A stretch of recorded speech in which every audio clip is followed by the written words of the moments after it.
নমস্কাৰ স্বাগতম জনাইছো আপুনি চাই আছে দিনটোৰ শিৰোনাম দেশৰ সৰ্ববৃহৎ ট্ৰানজিট কেম্পত আজব পৰিস্থিতি বিদেশী বুলি ন্যায়াধিকৰণে ৰায় দিয়া কেইবাজনো লোক আক্ৰান্ত হৈছে মানসিক ৰোগত কেইবাজনো বিদেশী মানসিক ৰোগত আক্ৰান্ত হোৱা আৰৰ কাৰণ শুনিলেও চকু কপালত উঠিব কিন্তু আপোনাৰ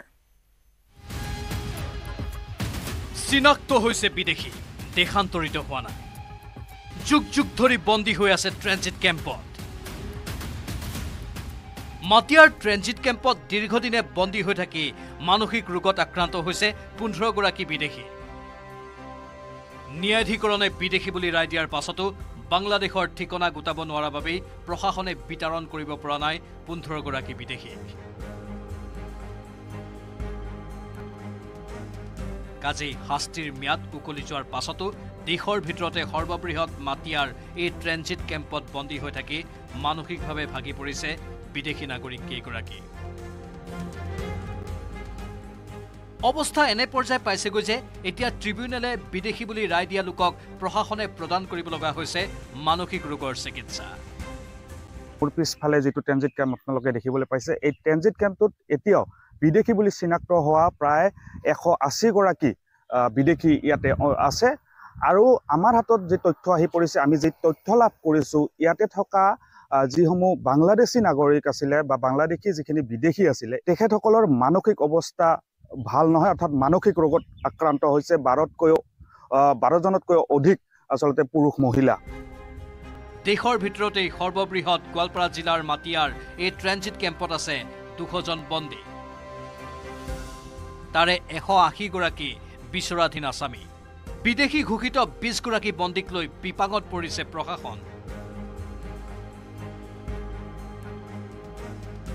বিদেশী ঘোষণা হল যদিও এতিয়ালৈকে প্ৰশাসনে উদ্ধাৰ কৰিব পৰা নাই বাংলাদেশৰ ঠিকনা যাৰ বাবে শাস্তিৰ ম্যাদ উকলি যোৱাৰ পাছতো মুকলি আকাশৰ তললৈ ওলাব পৰা নাই 15 গৰাকী বিদেশী নাগৰিক দীৰ্ঘদিনৰ বন্দীত্বৰ জীৱনে আনি দিয়া অৱসাদে মানসিক ৰোগত আক্ৰান্ত কৰিছে 15 গৰাকী বিদেশী বাংলাদেশৰ ঠিকনা উদ্ধাৰত পলম হলে অধিক বেয়াৰ ফালে যোৱাৰ আশংকা আছে মানসিক ৰোগাক্ৰান্ত বিদেশীৰ অৱস্থা দুধনৈৰ পৰা অৰূপনাথৰ report news 18 Assam north east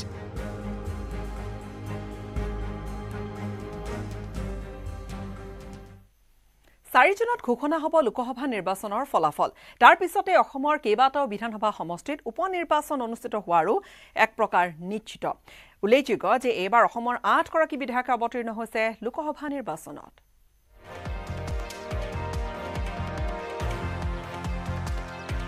এইবাৰৰ লোকসভা নিৰ্বাচনত অসমৰ 8 গৰাকী বিধায়ক ক্ৰমে ৰকিবুল হুছেইন ফণীভূষণ চৌধুৰী জয়ন্ত বসুমতাৰী মনোৰঞ্জন তালুকদাৰ দুৰ্গা দাস বড়ো ৰঞ্জিত দত্ত আমিনুল ইছলাম আৰু পৰিমল শুক্লবৈদ্যই লোকসভা নিৰ্বাচনত অৱতীৰ্ণ হৈছে ফণীভূষণ চৌধুৰী জয় নিশ্চিত বুলি কৈ বঙাইগাঁৱৰ উপনিৰ্বাচনৰ বাবে সাজু হৈছে অসম গণ পৰিষদ বঙাইগাঁৱৰ বিধায়কগৰাকী ফণীভূষণ চৌধুৰী সাংসদ হিচাপে নিৰ্বাচিত হোৱাটো 100% মানে খাটাং হৈ গৈছে আমি বিজয়ী হ'ম গতিকে আমি এই 4 তাৰিখৰ পিছতে আমাৰ মূল টাৰ্গেট হ'ব আমি সকলোৱে আমি বিধানসভা বঙাইগাঁও বিধানসভা নিৰ্বাচনৰ কাৰণে আমি সকলোৱে জপিয়াই পৰিম যাতে আমি যিটো বঙাইগাঁৱৰ পৰম্পৰা সেই পৰম্পৰাটো যাতে আমি ৰক্ষা কৰিবৰ কাৰণে সক্ষম হ'ব পাৰোঁ এইবাৰৰ উপনিৰ্বাচনে নহয় 2026 চনৰ বিধানসভা নিৰ্বাচনতো বঙাইগাঁও বিধানসভা সমষ্টিটো অগপয় নেৰে বুলি কয় অগপৰ নেতা তথা প্ৰাক্তন বিধায়ক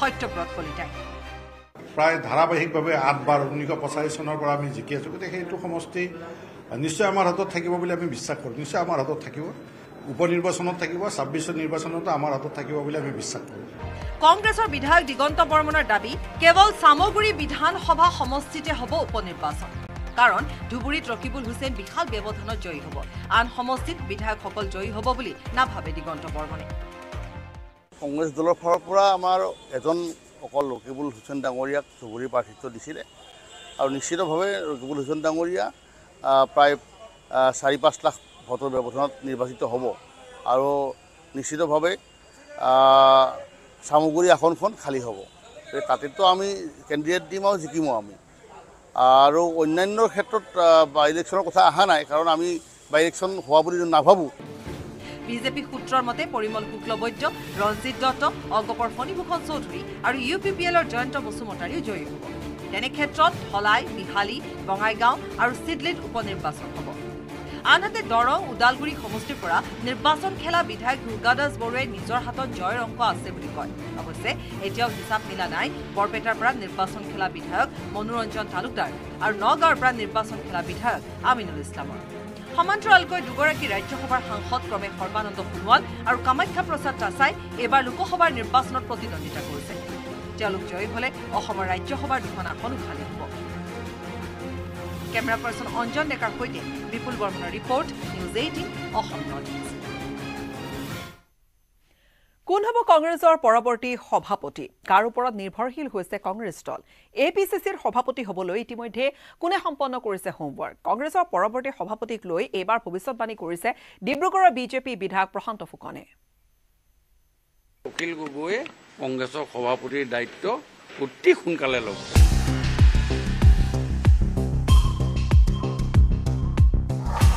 অখিল গগৈ হ'ব প্ৰদেশ কংগ্ৰেছৰ পৰৱৰ্তী সভাপতি। অখিলৰ ওপৰতে নিৰ্ভৰশীল হৈছে কংগ্ৰেছ দল। অখিল কংগ্ৰেছলৈ তীব্ৰ বাক্যবান প্ৰশান্ত ফুকনৰ। অসম প্ৰদেশ কংগ্ৰেছ আৰু বিধায়ক অখিল গগৈলৈ মঙলবাৰে তীব্ৰ বাক্যবান এৰিলে ডিব্ৰুগড়ৰ বিধায়ক প্ৰশান্ত ফুকনে। প্ৰশান্ত ফুকনৰ স্পষ্ট মন্তব্য, অসম কংগ্ৰেছৰ পৰৱৰ্তী সভাপতি হ'ব অখিল গগৈ। শীঘ্ৰে কংগ্ৰেছ দলত যোগদান কৰিব অখিল গগৈ। কংগ্ৰেছ দলত অখিলে যোগদান কৰাৰ সকলো হোমৱৰ্ক সম্পন্ন কৰিছে। অখিল গগৈয়ে এইবাৰ যিটো হোমৱৰ্ক কৰিলে, এই যিটো হোমৱৰ্ক কৰিলে কংগ্ৰেছৰ হৈ আৰু বহুত ভিতৰুৱা কথা আছে, মই সেইবিলাক কথা নকওঁ এতিয়া আপোনালোকৰ আগত, আৰু কেইদিনমান ধৰক ক'ম বাৰু। মই এইটোৱে কৈছোঁ যে অখিল গগৈয়ে কংগ্ৰেছত অতি সোনকালে যোগদান কৰি তেওঁ কংগ্ৰেছৰ সভাপতিৰ দায়িত্ব অতি সোনকালে ল'ব।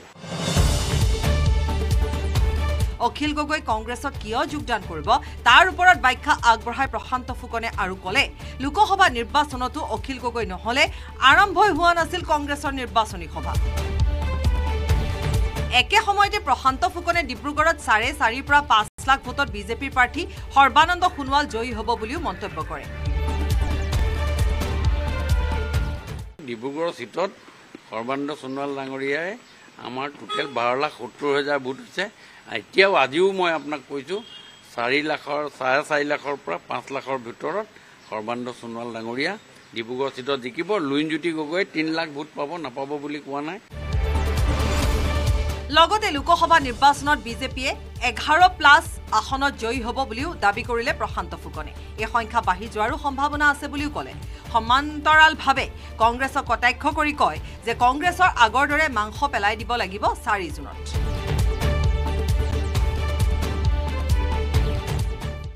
আমিতো 11+ কৈ আছোঁ আৰু আমি বাকী দুটা চিটৰ কাৰণে আমি লাগি আছোঁ। বৰভোজ পাতিব ক'ব, বৰভোজ পাতিবলৈ মানে বিয়া পাতিলে দৰা কইনা থাকিলেহে বৰভোজৰ কথা হয়, পেণ্ডেলৰ কথা আহিব।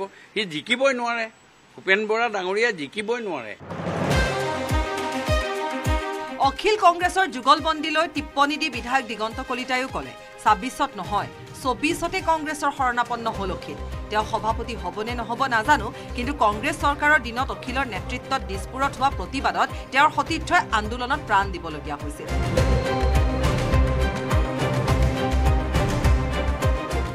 মই কোন সভাপতি হয় নাজানো, কিন্তু তেওঁতো কংগ্ৰেছক যোগদান কৰাটোতো কোনো নিমত নাই। কাৰণ কিয়, যি অখিল গগৈ এটা সময়ত তৰুণ গগৈ থাকোঁতে সেই কংগ্ৰেছৰ বিৰুদ্ধে যুঁজি তেওঁৰে সতীৰ্থ বন্ধু এজন আত্মহত্যা কৰিবলগীয়া হৈছিল। বড়ো বুলি মানুহ এজন সচিবালয়ৰ ফ্ৰণ্টত জুই লগাই আত্মহত্যা কৰিছিল। কাৰণ কোন আছিল? সেই চৰকাৰখনৰ বিৰুদ্ধে। সেই অখিল গগৈ আজি কংগ্ৰেছৰ শৰণাপন্ন। পিছে শাসকীয় পক্ষৰ আক্ৰমণৰ পোনপটীয়া উত্তৰ নিদি আত্মবিশ্বাসেৰে ভূপেন বৰাই ক'লে, অপেক্ষা কৰক 4 জুনলৈ।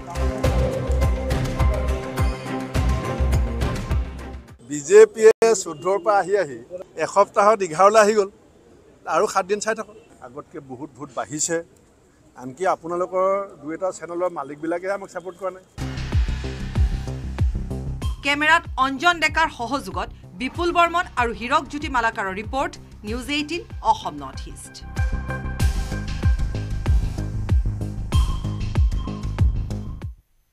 আকৌ গাদ্দাৰ প্ৰসংগ আৰু গাদ্দাৰৰ বাবে কৰিমগঞ্জত AIDFৰ পৰাজয় সাধাৰণ নিৰ্বাচনৰ ফলাফল ঘোষণাৰ পূৰ্বে কৰিমগঞ্জত পৰাজয় স্বীকাৰ হাইলাকান্দিৰ AIDF বিধায়ক জাকিৰ হুছেইন লস্কৰৰ কিন্তু AIDFৰ পৰাজয়ৰ আঁৰত কোন এই গাদ্দাৰ কেনেকৈ আহিলে প্ৰসংগ চাকি বিশেষ ৰিপৰ্ট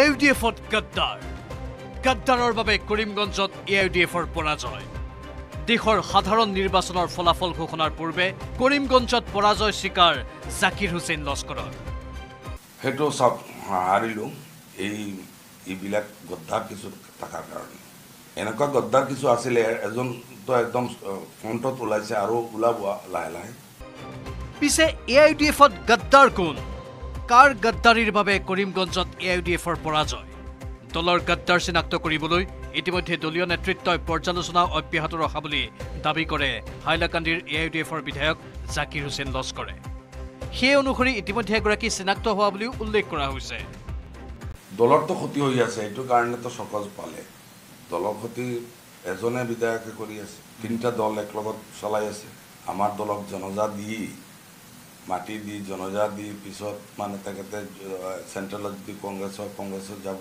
AGP হয় AGPত যাব BJP যদি হয় AGPত যাব আৰুতো বেলেগ নাই বেলেগতো বেলেগ মেম্বাৰে একো কৰা নাই 4 জুনত AIDFৰ হ'ব জানাজা AIDF প্ৰধান বদৰুদ্দিন আজমলৰ দলক জানাজা দিব AIDF বিধায়ক কৰিমউদ্দিন বৰভূঞাই ভাইৰেল ফোন কলত সন্মুখলৈ অহা কাটলিচেৰাৰ বিধায়ক সুজামুদ্দিন লস্কৰ 1 নম্বৰ গাদ্দাৰ বুলি অভিযোগ জাকিৰ হুছেইন লস্কৰৰ আমি আমাৰ দলৰ কাম কৰিছো গদ্দাৰবিলাকে কংগ্ৰেছৰ লগত কিবা লেটিকেটি কৰিছে এটাতো ওলাইছে আৰু ওলাব লাহে লাহে আৰু কেইজন ওলাব বহুত ওলাব আমাৰ দলৰ অলপ কৰ্মীও আছে এইবিলাক ওলাব যদিওবা ভাইৰেল ফোন কলত সন্মুখলৈ অহা কাটলিচেৰাৰ বিধায়ক সুজামুদ্দিন লস্কৰৰ কণ্ঠৰ সেই ফোন কল নিজৰ নহয় বুলি বাৰে বাৰে স্পষ্টীকৰণ দিছে সুজামুদ্দিন লস্কৰে আমাৰ বিধায়ক মণ্ডলী আছে গোটেই বহি পৰ্যালোচনা কৰি যি সিদ্ধান্ত ল'ব আমি যেটো ৰিজেক্ট কৰিছোঁ যে এইটো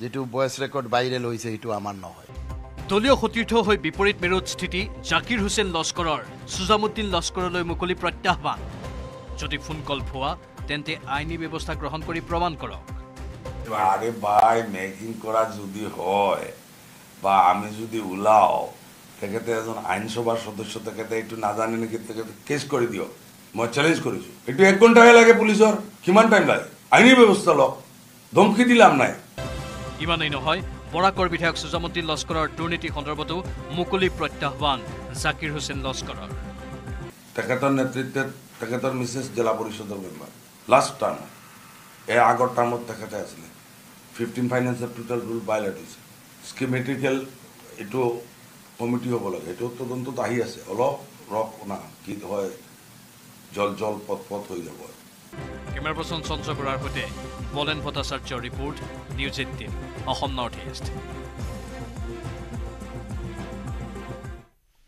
4 জুনৰ নিৰ্বাচনী ফলাফলৰ পিছতে অসমৰ ৰাজনীতিত বৃহৎ পথ পৰিৱৰ্তনৰ সম্ভাৱনা আজমলৰ জয় পৰাজয়ৰ ওপৰতে মূলতঃ নিৰ্ভৰ কৰিছে এতিয়া AIDF দলটোৰ ভৱিষ্যতো আজমলৰ পৰাজয় ঘটিলে AIDFৰ 7 গৰাকীকৈ বিধায়কে কিন্তু দল এৰি যোগ দিব পাৰে কংগ্ৰেছত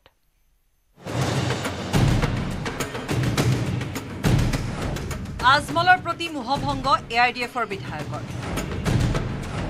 4 জুনৰ পিছত ৰাজনীতি প্ৰেক্ষাপট সলনি হ'ব AIDFৰ তলা চাবি এৰি হাত আকোৱালি ল'ব পাৰে 7 বিধায়কে কংগ্ৰেছৰ শীৰ্ষ নেতৃত্বৰে যোগাযোগ অব্যাহত ৰাখিছে AIDFে লোকসভা নিৰ্বাচনৰ পিছত এটাৰ পিছত আন এটা প্ৰত্যাহ্বানৰ সন্মুখীন হ'বলগীয়া হৈছে AIDFৰ দল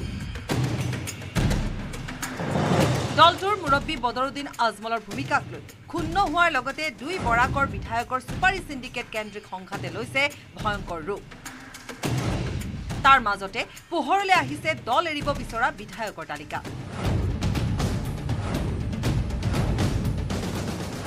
কিন্তু কিয় দল এৰিব বিচাৰিছে 7 বিধায়কে 4 জুনত ধুবুৰীত AIDF তথা বদৰুদ্দিন আজমল পৰাজিত হলে দল এৰিব পাৰে একাংশ বিধায়কে কিন্তু কোন কোন বিধায়কে এৰিব পাৰে দল তালিকা অনুসৰি দলটোৰ 15 জন বিধায়কৰ তালিকাৰ ভিতৰত দল এৰাৰ সম্ভাৱনাৰ চৰ্চাত আছে কাটলিচেৰাৰ সুজামুদ্দিন লস্কৰ আলগাপুৰৰ নিজামুদ্দিন চৌধুৰী ধুবুৰীৰ নজৰুল হক মানকাছাৰৰ আমিনুল ইছলাম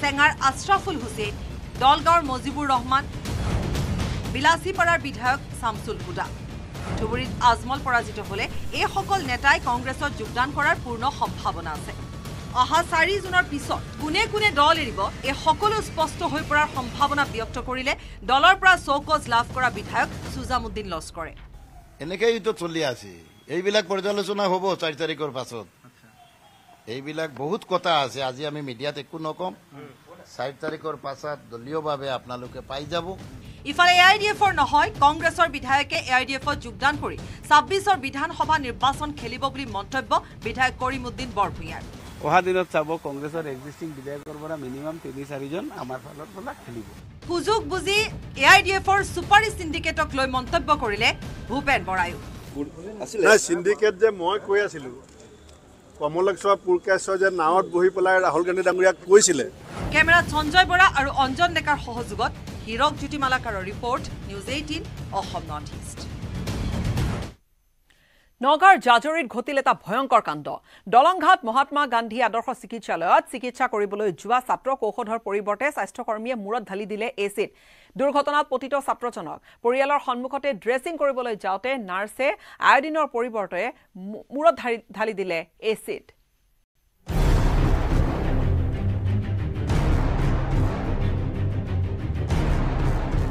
ইয়াতকৈ ভয়াবহ কি হ'ব পাৰে খুদ স্বাস্থ্যকৰ্মীয়ে ছাত্ৰৰ মূৰত ঢালিলে এচিড নগাঁৱৰ জাজৰিত চাঞ্চল্যকৰ ঘটনা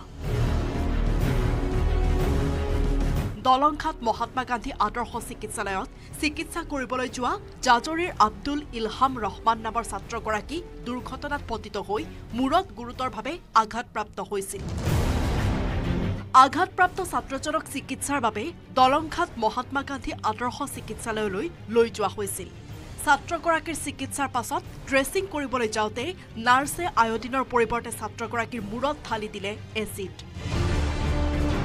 পৰিয়ালৰ সন্মুখতে চিকিৎসকে ছাত্ৰজনৰ মূৰত এচিড ঢালি দিয়াত এক উত্তপ্ত পৰিস্থিতিৰ সৃষ্টি হয় ড্ৰেছিং কৰিবলৈ লৈ যাওঁতে এনেকৈ বহুৱাই দিছোঁ বটল এটা এনেকৈ ঢালি দিছে ঢালি দিয়াত লোৱাটোৱে যেতিয়া একদম চটফট কটা চোৱাৰ নিচিনা চিঞৰিছে মই এনেকৈ উনাখন দি অকণ মুচি দিছোঁ বিয়পি আহিছে তেখেতে ঢালি দিছে বাইদেৱে ঢালি দিয়াৰ লগে মই যেতিয়া এনেকৈ কৈ দিছোঁ দুবাৰমান ফুলি আহিছে তেনে কোলা হৈ গৈছে জ্বলা নিচিনা জেগাডোখৰ কৈছে হয়তো কি মই বোলো এচিড এইপিনে যেতিয়া হুলস্থুল কৈছে হুলস্থুল নকৰিব হেৰি আপোনালোকক এতিয়া ৰেষ্ট কৰিম ইয়াত ক'ত হস্পিটেলত হুলস্থুল কৰা আইন পালে উপায়ন্তৰকৈ ছাত্ৰগৰাকীৰ পৰিয়ালে চিকিৎসক আৰু স্বাস্থ্যকৰ্মীৰ বিৰুদ্ধে আৰক্ষী থানাত এজাহাৰ দাখিল কৰিছে ছাত্ৰজনৰ অৱস্থা সম্প্ৰতি গুৰুতৰ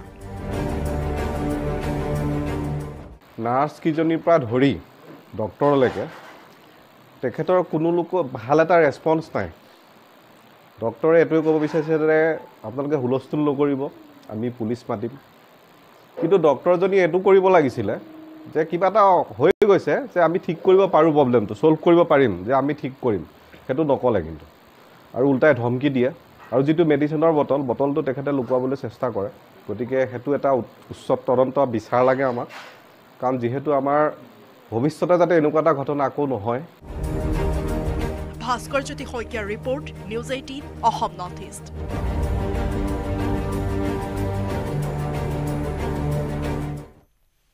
মহানগৰীত উজান উঠিছে জাল নোটৰ প্ৰায় প্ৰতিদিনে গুৱাহাটীৰ বিভিন্ন ঠাইৰ পৰা জব্দ হৈছে বান্ডেলে জাল নোট যেন জাল নোট সৰবৰাহকাৰীৰ ঘাটি হৈ পৰিছে এতিয়া গুৱাহাটী মহানগৰীখন এইবাৰ ৰিজাৰ্ভ বেংকৰ সন্মুখতে ওলাইছে জাপে নকল টকা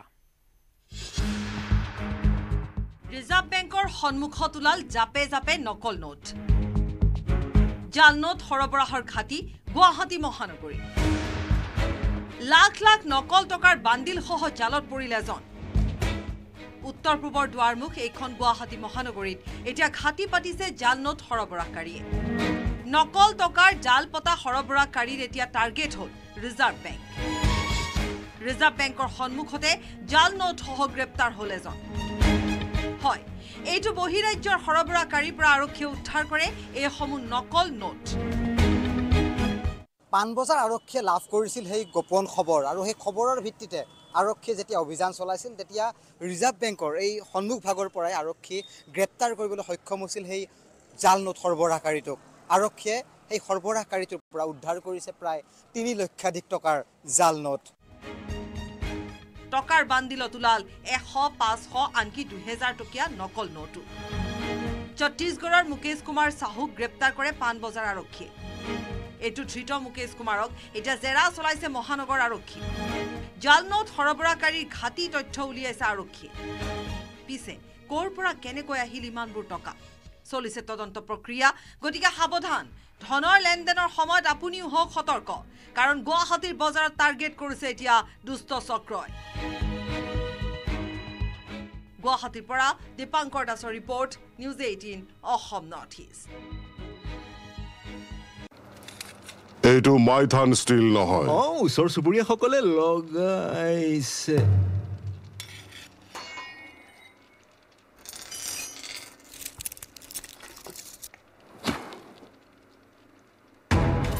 ষ্ট্ৰং মানে Maithan steel correct text headlines আগবঢ়াইছে এভৰিডে মছালা সুগন্ধ ৰং আৰু সোৱাদ খাটি এভৰিডে দিয়ে আহাৰৰ জুতি everyday spices 100% taste everyday spices best মনত ৰাখিব ভাল কৰি হব লাগিব আৰু জন এভৰিডে মছালা টেষ্টি হ'ব ভোজন everyday spices 100% taste everyday spices best সুগন্ধ ৰং আৰু সোৱাদ খাটি এভৰিডে জিভাত দিয়ে আচল জুতি everyday spices 100% test text headlines আগবঢ়াইছে এভৰিডে মছালা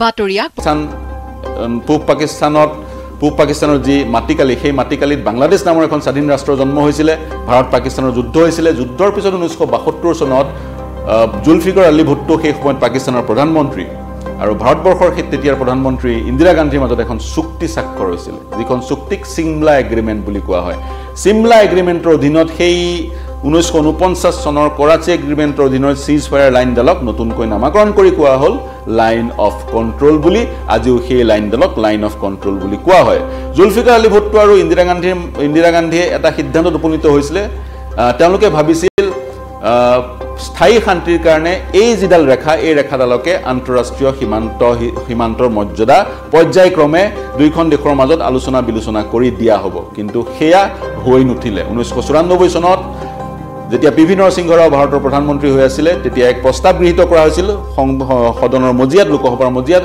আৰু সেই প্ৰস্তাৱৰ যোগেদিও কোৱা হৈছিল জম্মু আৰু কাশ্মীৰ অৰ্থাৎ এই সমগ্ৰ জম্মু আৰু কাশ্মীৰ ভাৰতবৰ্ষৰ অবিচ্ছেদ্য অংগ 2020 চনত ৰাষ্ট্ৰসংঘতো ভাৰতবৰ্ষই এই স্থিতিয়ে দোহাৰিছিল এতিয়া প্ৰশ্ন হয় ভাৰতবৰ্ষই আজিৰ তাৰিখত পাকিস্তান অকুপাইড কাশ্মীৰ কেনেকৈ ল'ব পাৰিব এই যি স্থান আমি দেখুৱাইছো গিলগিট আৰু বাল্টিস্তান বা আজাদ কাশ্মীৰ এই স্থান হৈছে হিমালয়ান ৰেঞ্জৰ এটা অংশ 7000 মিটাৰ উচ্চতাৰ গিলগিটত 10টা পাহাৰ আছে 10টা পৰ্বত আছে আৰু পাকিস্তানৰ অংশ লো এলিভেশনত আছে গতিকে পাকিস্তান এটা এডভান্টেজিয়াছ পজিশনত আছে বিশেষকৈ মিলিটাৰী পইণ্ট অফ ভিউৰ পৰা ভাৰতবৰ্ষই যদিহে আক্ৰমণৰ যোগেদি এই পাকিস্তান অকুপাইড কাশ্মীৰ দখল কৰিব লাগে তেতিয়াহ'লে ভাৰতবৰ্ষই পাকিস্তানক এই পাহাৰকিটা ভেদি আক্ৰমণ কৰিব লাগিব আৰু যদিহে ভাৰতবৰ্ষক পাকিস্তানে আক্ৰমণ কৰে তেতিয়া ভাৰতবৰ্ষই এটা সুযোগ পাব প্ৰত্যাক্ৰমণ কৰি এই স্থান দখল কৰিবলৈ এতিয়াও জম্মু কাশ্মীৰৰ যি বিধানসভাত 24খন বিধায়কৰ আসন খালি কৰি ৰখা হয় সেই আসনকিখন এট্ৰিবিউট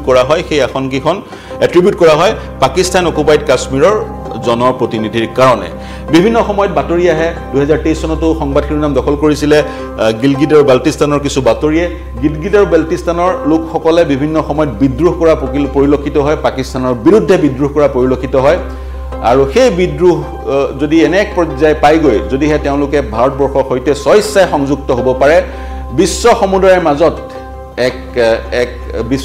মাজত এক ধাৰণাৰ সৃষ্টি কৰি ভাৰতবৰ্ষই পাকিস্তান অকুপাইড কাশ্মীৰ দখল কৰিব পাৰে যদিহে আক্ৰমণৰ যোগেদি ভাৰতবৰ্ষই পাকিস্তান অকুপাইড কাশ্মীৰ দখল কৰাৰ চিন্তা কৰে তেতিয়া চাইনাৰ পৰা কিছু থ্ৰেট বা কিছু শংকা ভাৰতবৰ্ষই লাভ কৰিব পাৰে কিছু ভাবুকি ভাৰতবৰ্ষই লাভ কৰিব পাৰে কাৰণ আজিৰ তাৰিখত চাইনা আৰু পাকিস্তান হৈছে বন্ধু ৰাষ্ট্ৰ এই যে সাক্সগাম ভেলী এই ভেলীয়েদি চাইনা আৰু পাকিস্তান সংযুক্ত আৰু এই ভেলীৰ মাজেদি এই উপত্যকাৰ মাজেদি চাইনা পাকিস্তান ইকনমিক কৰিডৰ প্ৰায় $20 বিলিয়ন খৰচ কৰি নিৰ্মাণ কৰিছে চাইনা আৰু পাকিস্তান সংযোগী এক পথ এই চাকসাম ভেলীয়েদি নিৰ্মাণ হৈছে আৰু যি চাইনা পাকিস্তান ইকনমিক কৰিডৰৰ কথা ক'লো সেই ইকনমিক কৰিডৰ বা চাইনাৰ ৰোড এণ্ড বেল্ট ইনিচিয়েটিভো এই চাইনাৰ অধিকৃত জম্মু কাশ্মীৰৰ এক অবিচ্ছেদ্য অংশ চাকসাম উপত্যকা দিয়ে গৈছে গতিকে চাইনাৰ পাকিস্তানত ইকনমিক ইণ্টাৰেষ্ট আছে আৰু এই ইকনমিক ইণ্টাৰেষ্টৰ ভেটি হৈছে এই চাকসাম ভেলী যি চাকসাম ভেলীয়ে চাইনা আৰু পাকিস্তানত হিমালয়ান ৰেঞ্জৰ মাজেদি সংযোগ কৰিছে গতিকে যদিহে ভাৰতবৰ্ষই আক্ৰমণ কৰি পাকিস্তান অকুপাইড কাশ্মীৰ দখল কৰাৰ চিন্তা কৰে তেতিয়া চাইনাকো প্ৰতিহত কৰিবলৈ আন এক কৌশল ভাৰতবৰ্ষই ৰচিব লাগিব বা তাৰ কাৰণে প্ৰস্তুত হৈ থাকিব লাগিব গতিকে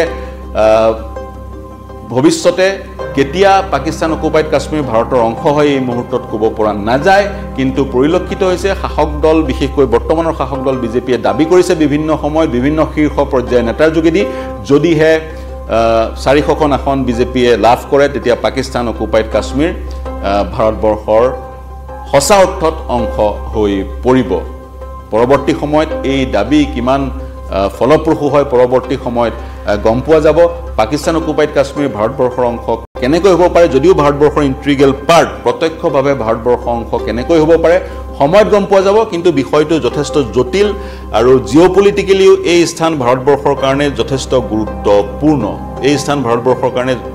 গুৰুত্বপূৰ্ণ নেহেৰু বিভিন্নজনে ক'ব খোজে নেহেৰুৰ এটা ভুলৰ কাৰণে এই স্থান পাকিস্তান অকুপাইড কাশ্মীৰ আজিৰ তাৰিখত কাশ্মীৰৰ অংশ হৈ পৰিল যদিহে নেহেৰুৱে সমগ্ৰ বিষয়টো ৰাষ্ট্ৰসংঘৰ মজিয়ালৈ লৈ নগ'লে হয় ভাৰতীয় সেনাই সেই আক্ৰমণকাৰী পস্তুন ট্ৰাইবছমেনবোৰক ইতিমধ্যে পিছলৈ ঠেলি লৈ গৈছিলে বাধ্য কৰাইছিল সেই ট্ৰাইবছমেনবোৰক পিছ হুহুকিবলৈ যদিহে সমগ্ৰ বিষয়টো ৰাষ্ট্ৰসংঘৰ মজিয়ালৈ লৈ নগ'লে হয় তেতিয়া যুদ্ধবিৰতিৰ অৱকাশ নাহিলে হয় ভাৰতীয় সেনাই সেই সময়ত 100% সেই আক্ৰমণকাৰীক পিছলৈ ঠেলি লৈ যাব পাৰিলে হয় আৰু পাকিস্তান অকুপাইড কাশ্মীৰ আজিৰ তাৰিখত ভাৰতৰ অংশ সঁচা অৰ্থত ভাৰতৰ অংশ বা বাস্তৱিকতে ভাৰতৰ অংশ হৈ থাকিলে হয় আৰু ভাৰতৰ আৰু পাকিস্তানৰ যি এক শত্ৰুতামূলক সম্পৰ্ক এই সম্পৰ্কৰ অন্যতম কাৰণ হৈছে এই পাকিস্তান অকুপাইড কাশ্মীৰখন গতিকে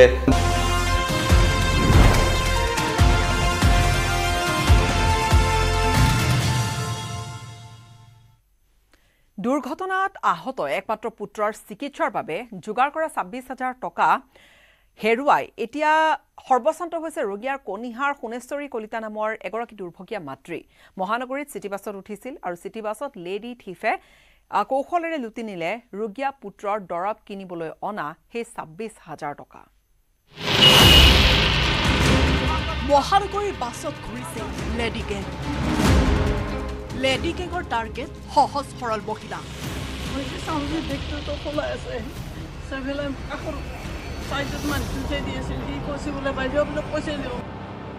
আৰক্ষী আয়ুক্তৰ কাৰ্যালয়ৰ মহিলা কৰ্মচাৰীৰ পৰা লুটিলে ধন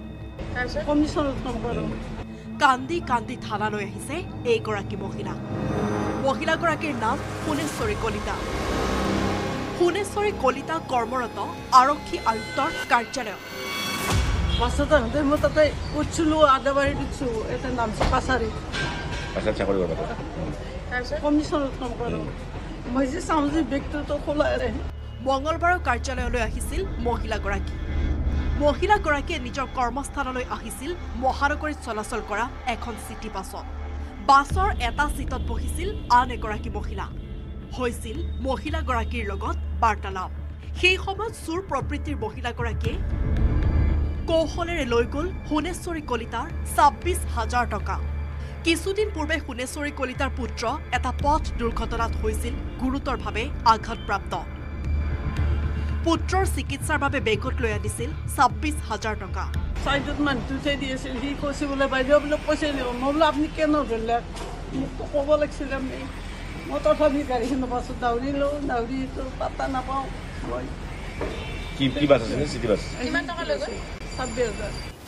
তাৰ পিছৰ দৃশ্য এয়া। কান্দি কান্দি পালেগৈ আৰক্ষী থানা। দাখিল কৰিলে এজাহাৰ, কিন্তু বৰ্তমানো আৰক্ষীয়ে ধৰিব পৰা নাই দুৰ্বৃত্তৰূপী মহিলাগৰাকী। এতিয়া প্ৰশ্ন হয়, যি সময়ত মহানগৰীৰ চিটি বাছত চিচিটিভি থাকিব লাগে, যি সময়ত মহিলাৰ সুৰক্ষাৰ কথা কয়, সেই সময়তে চিটি বাছৰ পৰাই ধন নোহোৱা ঘটনা দুৰ্ভাগ্যজনক। আৰক্ষী থানাত এজাহাৰ দাখিল কৰিলেও ন্যায় দিব পাৰিবনে এইগৰাকী মহিলাক? গুৱাহাটীৰ পৰা দীপাংকৰ দাসৰ report, news 18 Assam north east.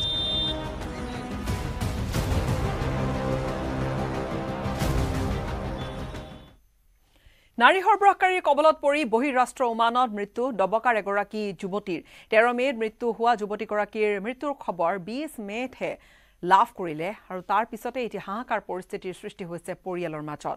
ঘটনাৰ পিছতে আত্মগোপন কৰি আছে আনহাতে মোটা অংকৰ ধনেৰে যুৱতীগৰাকীক ওমানলৈ নিয়া সেই দুই সৰবৰাহকাৰী। নাৰী সৰবৰাহকাৰী কবলত পৰি বহিৰাষ্ট্ৰ ওমানত মৃত্যু ডবকাৰ এগৰাকী সুন্দৰী যুৱতীৰ। যুৱতীগৰাকীৰ মৃত্যুক লৈ ডবকাত থকা পৰিয়ালৰ মাজত সৃষ্টি হৈছে হাহাকাৰ। মৃত যুৱতীগৰাকীৰ ডবকাৰ মিকিৰাতি নাহৰগাঁৱৰ মজিবুৰ ৰহমানৰ কন্যা নাৰ্জিনা বেগম বুলি জানিব পৰা গৈছে। যুৱতীগৰাকী যোৱা ১৩ মে'ত মৃত্যু হয় যদিও পৰিয়ালৰ লোকে যোৱা ২০ মে'তহে গম পাইছিল।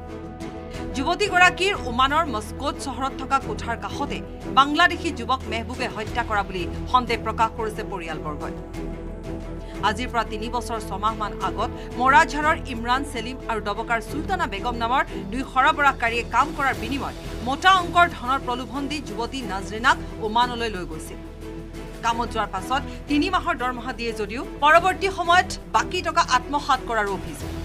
ইফালে যুৱতীগৰাকীৰ মৃত্যুৰ পাছতে দুই সৰবৰাহকাৰী ইমৰান আৰু চুলতানাই নিজৰ মোবাইল ফোন বন্ধ কৰি নিজকে আত্মগোপন কৰিছে। পূৰ্বেও ইমৰান নামৰ সৰবৰাহকাৰীটোৱে নাৰী সৰবৰাহ কৰাৰ অভিযোগত হোজাই যমুনামুখ আৰক্ষীয়ে গ্ৰেপ্তাৰ কৰি জেললৈ প্ৰেৰণ কৰিছিল। জেলৰ পৰা অহাৰ পাছত এই সৰবৰাহকাৰী চক্ৰটো পুনৰ সক্ৰিয় হৈ পৰিল। দীৰ্ঘদিন ধৰি এই সংখ্যালঘু প্ৰধান এলেকাৰ বহু দুখীয়া নাৰী যুৱতীক প্ৰলোভন দি বহিৰাষ্ট্ৰ ওমান, ছৌদি আৰৱ আৰু কুৱেইটলৈ সৰবৰাহ কৰাৰ অভিযোগ উত্থাপিত হৈছে। অসহায় পৰিয়ালটোৱে যুৱতীগৰাকীৰ মৃতদেহটো ঘৰলৈ আনিবলৈ চৰকাৰ প্ৰশাসনৰ ওচৰত কাটৰ আহ্বান জনাইছে। লগতে সৰবৰাহকাৰী চক্ৰটোৰ বিৰুদ্ধে কঠোৰ ব্যৱস্থা গ্ৰহণ কৰিবলৈ চৰকাৰ প্ৰশাসনৰ ওচৰত দাবী উত্থাপন কৰিছে। এটা মানৱ দেশ মানে সৰবৰাহকাৰী চক্ৰই মুৰাজাৰ এলেকাৰ কুখ্যাত মানৱ দেশ সৰবৰাহকাৰী চক্ৰটো সেই চক্ৰটোৱে লৈ যায় কামৰ প্ৰলোভন দি লৈ যায় নি তাত ওমানত বিক্ৰী কৰে। বিক্ৰী কৰাৰ পিছত অকথ্য নিৰ্যাতন কৰি এই যুৱতীগৰাকীক বাংলাদেশী যুৱক আৰু অন্যান্য যুৱক মানে যুৱলোকৰ লগত মিলি যুৱতীগৰাকীক যোৱা ১৩ তাৰিখক হত্যা কৰা হৈছে বুলি মানে আমি পৰিয়ালৰ লোকে আমাক জনাইছে। আৰু ইতিমধ্যে পৰিয়ালৰ লোকে খবৰো পাইছে, কিন্তু পৰিয়ালটো ইমানেই আৰ্থিকভাৱে দুৰ্বল যে ডেড বডিটো যাতে তেখেতসকলে যে সংগ্ৰহ কৰিব সেইটোতো অবাৰগ। ডবকাৰ পৰা আব্দুল হাকিমৰ report, news 18 Assam north east. পুনৰ আহিছে লিচুৰ বতৰ আৰু তেজপুৰীয়া লিচুৰ নাম শুনিলেই বহুতৰে জিভাৰ পানী উপৰে। অসমৰ লগতে বহিৰাষ্ট্ৰতো সুনাম আছে উন্নত জাতৰ সৰ্বাধিক মঙহযুক্ত সুস্বাদু তেজপুৰীয়া লিচুৰ। আন্তঃৰাষ্ট্ৰীয় পৰ্যায়ত ইয়াৰ চাহিদা ঘটাৰ ফলতেই আচলতে ইতিমধ্যে জিঅ'গ্ৰাফিকেল আইডেণ্টিফিকেশ্যন মাৰ্ক লাভ কৰিছে তেজপুৰৰ লিচুৱে।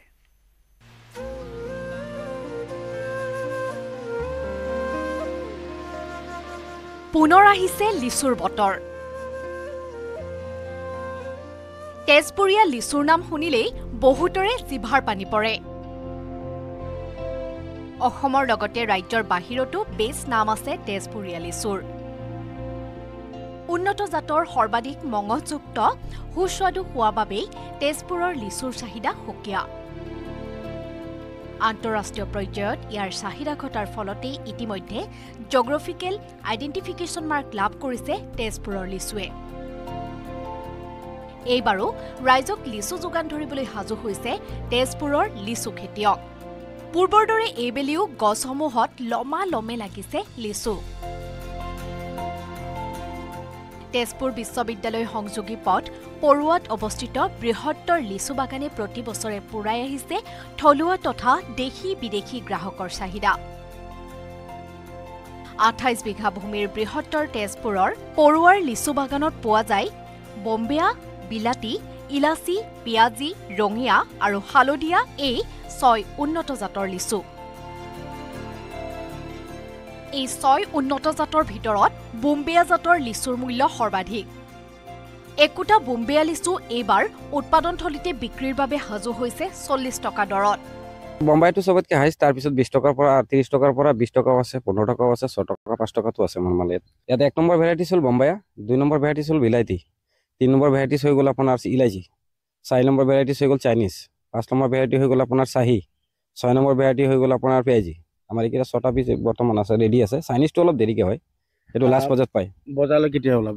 বজাৰত মোটামুটি ধৰক মই ভাবি আছোঁ কালি দিন পাছৰ পৰা আমাৰ যোনটো নৰ্মেল লিচু হয় এইটো ৰেডি কৰিম, ওলাম পৰহিৰ পৰা অপেনিং কৰিম বুলি ভাবিছোঁ। উল্লেখযোগ্য যে বলিউড তাৰকা মেগাষ্টাৰ বিগ বি অমিতাভ বচ্চনকে ধৰি দেশৰ আগশাৰীৰ ব্যৱসায়ী মুকেশ আম্বানীয়েও সোৱাদ লৈছে এই লিচুৰ। এইবেলি তেজপুৰৰ লিচু ক্ৰয়ৰ VIP গ্ৰাহকৰ তালিকাত আছে মুখ্যমন্ত্ৰী ডক্টৰ হিমন্ত বিশ্ব শৰ্মা। ইতিমধ্যে 1000 বোম্বেয়া লিচু বুকিং কৰিছে মুখ্যমন্ত্ৰীগৰাকীয়ে। তাৰোপৰি প্ৰধানমন্ত্ৰী নৰেন্দ্ৰ মোদীলৈও প্ৰেৰণ কৰাৰ বাবে যুঁজা চলা বুলি জানিব পৰা গৈছে। বিভিন্ন এজেন্সিৰ জৰিয়তে লণ্ডন, ডুবাই আদি কেইবাখনো বিদেশী ৰাষ্ট্ৰলৈ ৰপ্তানি কৰা লিচুৰ এইবাৰো অৰ্ডাৰ মতে প্ৰেৰণৰ ব্যৱস্থা কৰিছে তেজপুৰৰ লিচু বাগানৰ তদাৰকৰ দায়িত্বত থকা জমছেৰ আলীয়ে। তেজপুৰৰ পৰা Hemanta Kumar Nath report, news 18 Assam north east.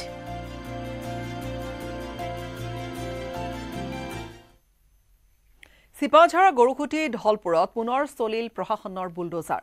বেদখলকাৰীক উচ্ছেদ কৰাৰ লক্ষ্যৰে দুদিন ধৰি অব্যাহত আছে উচ্ছেদ অভিযান আৰু ধলপুৰত প্ৰায় 400 পৰিয়ালক উচ্ছেদ কৰাৰ পিছত আজি দ্বিতীয় দিনা গৰুখুটিত এফালৰ পৰা উচ্ছেদ কৰিলে বেদখলকাৰীৰ ঘৰ।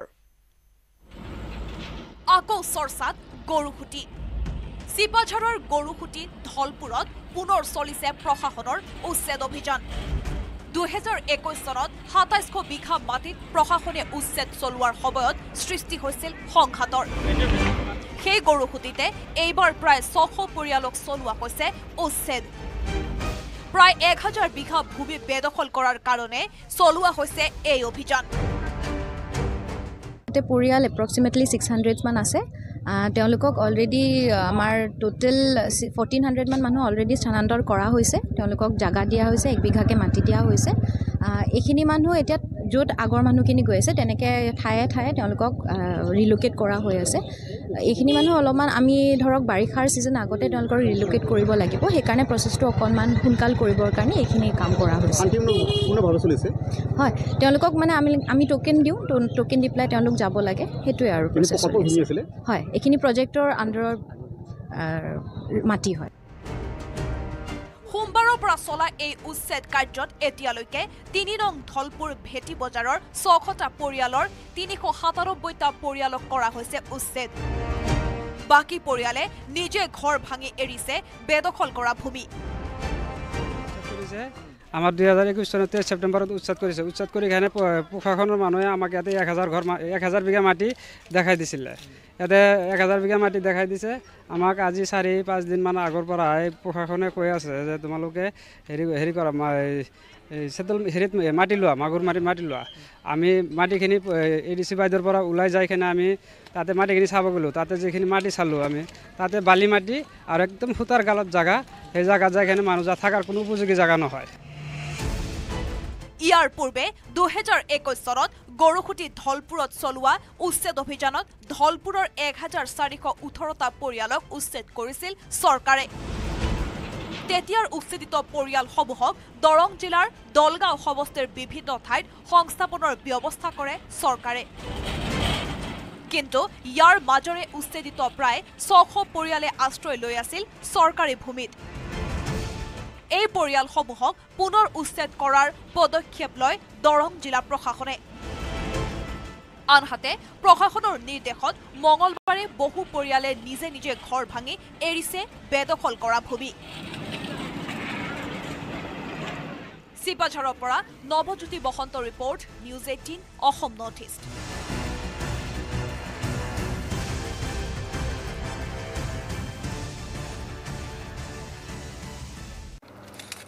এইটো মাইথান ষ্টীল নহয়।